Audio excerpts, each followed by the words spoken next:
करते मेरे रसूल पाक अलैहिस्सलाम ने फरमाया, जब मेरा रब किसी को बीमार करता है तो 2 फरिश्तों को भेजता है, जाओ मेरे बंदे की तीमारदारी करके आओ।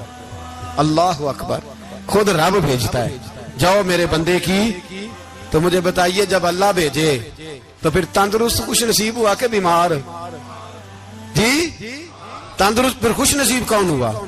मेरे नबी पाक सल्लल्लाहु अलैहि वसल्लम ने फरमाया, रब 2 फरिश्ते भेजता है, फरमाता है पता करके आओ मेरे बंदे का उसका क्या हाल है। हालांकि अल्लाह सारा ही जानता है। फरिश्ते आते हैं, वापस जाते हैं, रब करीम पूछते हैं, बताओ मेरा बंदा क्या कहता था। अल्लाह तुझे सारा ही पता है, पर हमसे पूछते तो बता देते हैं। वो ये कहता था कि मैं अपनी रब की रजा पे बड़ा ही राजी हूँ। वो तेरी हमद कर रहा था, तेरी तारीफ कर रहा था, तेरा शुक्र कर रहा था, तेरे लिए कलीमाते हमद बयान कर रहा था। तो मेरे नबी पाक अलैहिस्सलाम फरमाते हैं, अल्लाह फरिश्तों से फरमाता है, सुनो फिर, अगर मैं अपने बंदे को इस बीमारी में शिफा दूंगा तो उस तंदुरुस्ती से ज्यादा अच्छी तंदुरुस्ती दूंगा जो पहले इसे अता की हुई थी, पहले से अच्छी सेहत दूंगा। और अगर इसे इस बीमारी में मौत दूंगा तो फिर मरते ही इसके लिए मैं जन्नत का फैसला फरमा दूंगा। भाई, जब तू राजी बिर्रिज़ा रहता है, राजी बिर्रिज़ा, बड़ी सादी सी बात है भाई। आप घर गए, रोटी मांगी, तो अगर किसी ने कहा ना कि इतनी थकावट है, टाइम पे आया करें इस वक्त, तो रोटी तो वो भी मिल गई, पर उसमें लज्जत, वो सुकून नहीं, वो सुकून नहीं। मेरी अम्मा जी सालन पका के रख लेती थी, तो रोटी जब भी कोई मांगता था तो ताजी बना के देती थी। उनकी तबीयत थी, तो मैं अक्सर उनसे कहता कि अम्मा जी पका के रख दिया करो। तो कहते तुम्हें खुशी नहीं होती जब तुम्हारी अम्मा ताजी पका के देती है? खुशी होती है, तबीयत में खुशी होती है। उनका मिजाज था, जौक था, तो हम समझते थे यार ये बड़ी सादत की बात। तो आप घर गए रात को, तो घर वालों से कहा रोटी, तू फौरन उठे, फौरन। और उन्होंने खाना ताजा बनाया और साथ ये भी कहा बाहर से ना खाया करे, बंदा बीमार हो जाता है। कितनी ठंडक पहुंचती आदमी के दिल को, सुकून मिलता।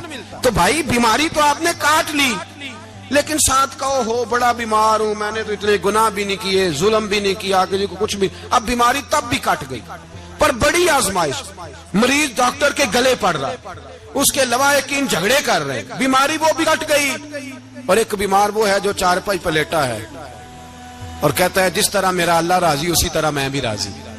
तो बीमारी उसकी भी कट गई। हजरत यूनुस अला नबीना अलैहिस्सलातु सलाम ने एक दिन हजरत जिब्रील अमीन मिलने आए, तो जनाब यूनुस अलैहिस्सलाम कहने लगे, ए जिब्रील, अल्लाह के नेक बंदों में जो अल्लाह को इस वक्त सबसे ज्यादा पसंद है नबियों के बाद, तो जो करना बात पर, जो सबसे ज्यादा अल्लाह को पसंद है नबियों के बाद वलियों में, और सबसे ज्यादा अल्लाह जिसको अल्लाह की बारगाह में इबादत गुजार लिखा जाता है, मेरी उस बंदे से मुलाकात करा।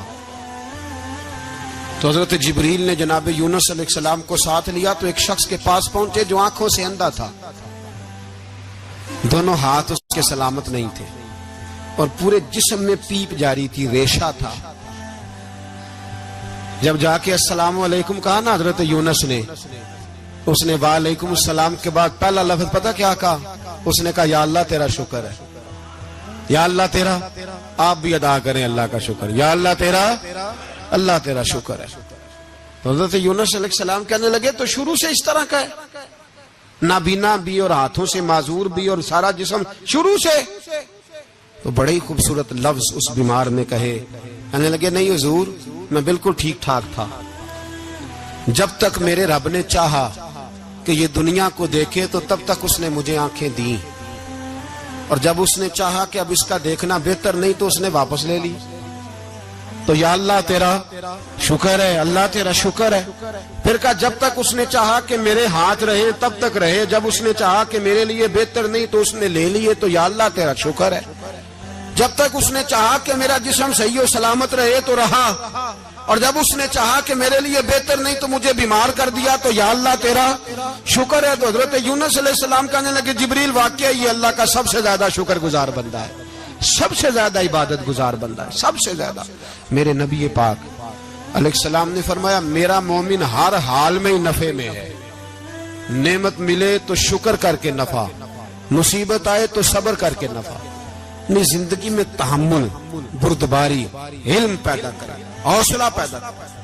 हर आने जाने वाले शख्स के मिजाज के मुताबिक उसे ना मिले, अपना मिजाज सही रखे, अपनी तबीयत के मुताबिक अपने माहौल को बरकरार रखे। हिल्म के साथ गुजारा करोगे तो रिश्तेदारों से भी बनी रहेगी, दोस्तों से भी बनी रहेगी, हर एक से ताल्लुक रहेगा। और अगर आपके अंदर ये हौसला नहीं तो फिर सारे मामलात परेशानी का शिकार हो जाएंगे। ये तो आज का मजमून था।